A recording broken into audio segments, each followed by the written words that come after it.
Version Control by Jonas Gloric. The coffee mug exploded at 7:23 a.m., spraying Dev's perfect morning across his perfect kitchen. Not shattered, exploded, like someone had planted a tiny bomb in the porcelain. Dev stood there, hot liquid dripping from his optimized morning routine, and knew exactly which version of himself had done this. "God damn it, Seven," he muttered, pulling ceramic from his palm. The cut was shallow but real, a physical impossibility that meant the branching barriers were breaking down. His phone buzzed. LifeForge notification. Unusual temporal resonance detected. Your current parallel processing fee, $4,847 a month. When he'd started, it had been $99 for the basic package, entry-level branching for the middle class. The rich could afford hundreds of versions. The poor stayed organic, living one life because they couldn't afford to debug their existence. Dev opened the app, watching 17 parallel timelines pulse like a diseased nervous system. When you branch, your consciousness splits. You continue in both timelines simultaneously.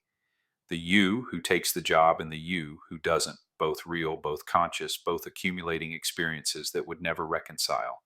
17 decision points, 17 branches, 17 versions of himself living out the consequences he'd refused to accept. Dev, version 18, dabbed at the cut with a kitchen towel. The blood was real. The pain was real. The mortgage on this Soma loft was definitely real. Everything in this timeline was exactly what he'd optimized for. So why did Seven's rage feel more honest than his entire perfect life?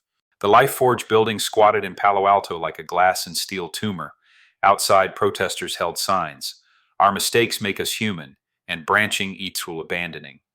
The organic rights movement was gaining momentum. Dev badged in, deviating from his usual 8:30 arrival. The security guard, Marcus, was an organic, someone who'd never branched, never optimized, just lived his one life straight through. During the elevator ride, Dev checked his vitals, heart rate elevated, cortisol spiking. Somewhere in a deprecated timeline, version 12 was probably achieving enlightenment right now, having chosen the monastery over the startup accelerator. The consolidation department, Dev found his account manager, Priya, already pulling up his files. Dev Chen, version 18, let me guess, temporal resonance, the deprecated unions are getting more organized. Unions? Dev sank into the ergonomic chair. Since when do deprecated versions unionize? Since about 6 months ago. They're calling it the Deprecated Liberation Front. They've figured out how to communicate across branch barriers. Version 5 started it. Dev remembered 5. The idealist. The one who'd chosen the nonprofit over the FANG offer. 5's timeline went dark 3 years ago, Dev said. I stopped paying the processing fees. Going dark doesn't mean they disappear. They just compress. Like going from 4K to standard def, except consciousness doesn't compress cleanly. You get fragments, artifacts, ghost sensations. Turns out being abandoned in a low-resolution existence makes people angry. So what do they want? Dev asked. Better working conditions, bandwidth, processing power, the right to exist at full resolution. Priya paused. Also, they want to kill you. What? Not kill. They want to merge.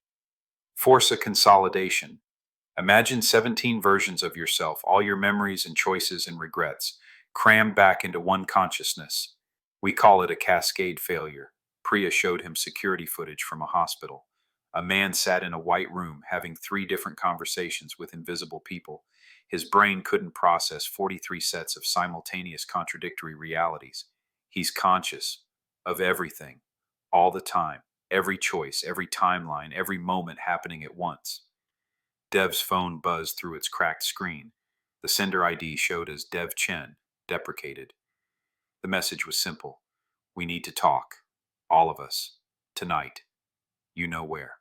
The same bar in the mission where all his branches had touched. Dev arrived at 9 p.m. to find the bar empty except for 17 versions of himself. Reality warped slightly from the temporal load. The bar's neon signs cast different colors on each version like some twisted character selection screen.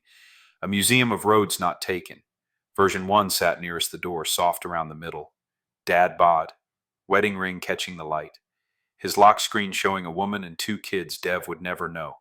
3 had claimed a corner booth, 40 pounds lighter, all sharp angles and caffeine shakes. His fingers moved constantly, phantom typing on an invisible keyboard. 7 sprawled across 2 bar stools. Combat boots, black jeans, black t-shirt, knuckles scarred from that infamous laptop through window incident. 12 had somehow folded himself into lotus position, shaved head gleaming, prayer beads clicking between his fingers. And 5 stood apart from the others.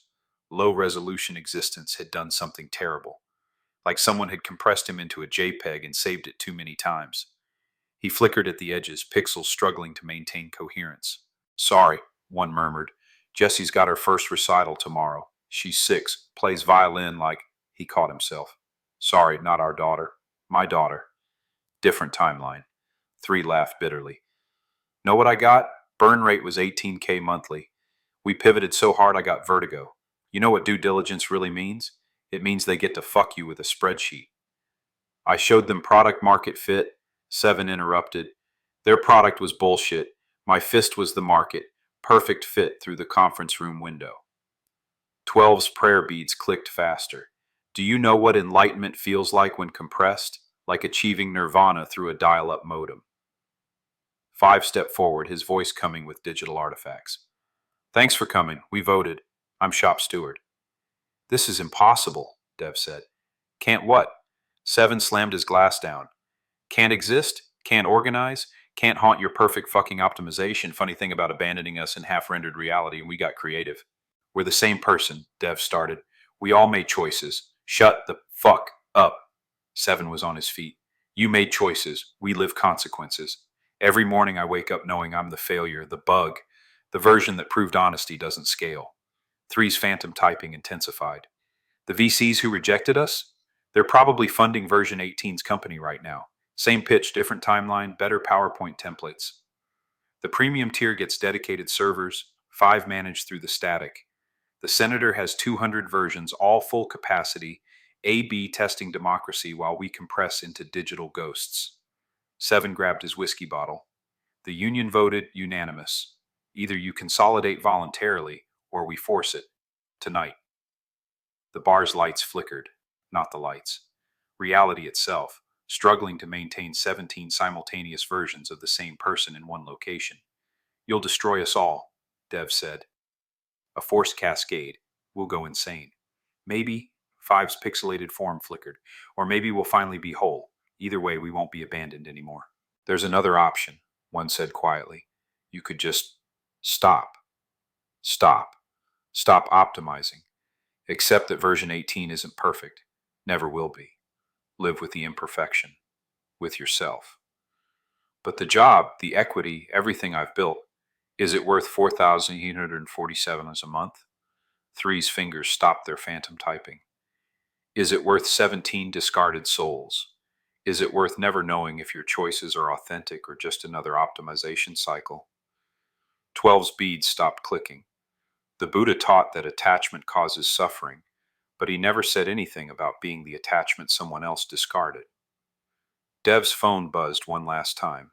Sarah's name on the screen. Not version 1's Sarah.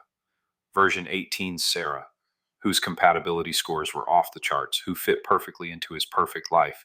He let it go to voicemail. The cascade began at 11:47 p.m. Not the violent merger the union had threatened, but something else.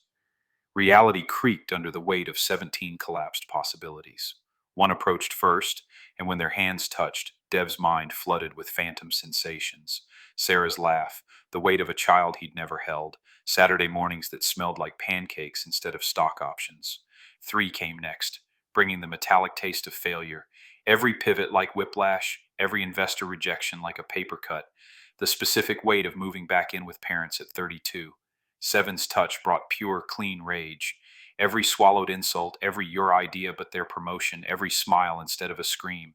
12 moved like water. The monastery's morning bells, meditation that wasn't team building, but also the loneliness of enlightenment in a deprecated timeline. And finally 5. Pixelated, degraded 5 who flickered but burned with purpose. The original dream that technology could democratize joy instead of monetizing suffering. For a moment, Dev understood what cascade failure meant. Every version simultaneously true. Every choice and its opposite existing in superposition. But then, like sediment settling in still water, the versions found their levels. Still separate, but integrated. A council of could-have-beens, advising the actually is. Dev stood in the empty bar, 17 lifetimes of memory settling into his bones.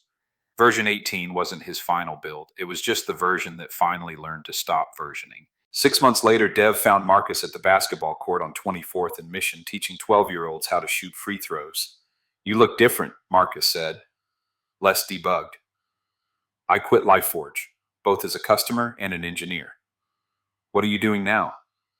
"Teaching kids to code at an organic-only school. Real code, not life code. Making 70% less money and sleeping 100% better. Turns out the bug in my life wasn't something to patch. It was a feature." Marcus took the ball, sank a perfect shot. No branches, no alternate timelines, just physics and practice and acceptance of where it landed. "The school's interesting," Dev said. "Parents pay extra specifically because we don't allow branching.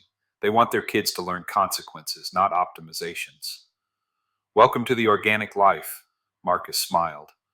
"One timeline, no takebacks. Every shot's a commitment. Ball leaves your hands. That's it. No versioning." They played until the sun started setting. Dev's shots were rusty, inconsistent. Some went in clean, others clanged off the rim. No version control, no rollbacks, just physics and sweat and the specific ache in your calves from jumping on concrete. Version control was for code. Life was for living, even the imperfect shots, especially those. In the end, the most radical act in Silicon Valley wasn't disruption or innovation or optimization. It was accepting where the ball falls and shooting again anyway.